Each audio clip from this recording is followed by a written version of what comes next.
Video, I will show you how you can insert MU symbol in Word document. First, go to the insert and click on the symbols on the right side and click on the more symbols.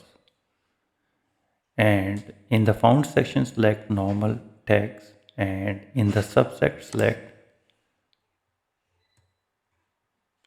Greek and Coptic. And here is the MU symbol. Select it and click insert and close it. In the second method, go to the insert, click on the equations and type backslash mu and hit enter. And this is what you can see that. And again, you can go to the insert, click equations and click on this arrow, and here is the mu symbol. In the third method, press the Alt key and on the numeric side keypad, press 956 and release the Alt key.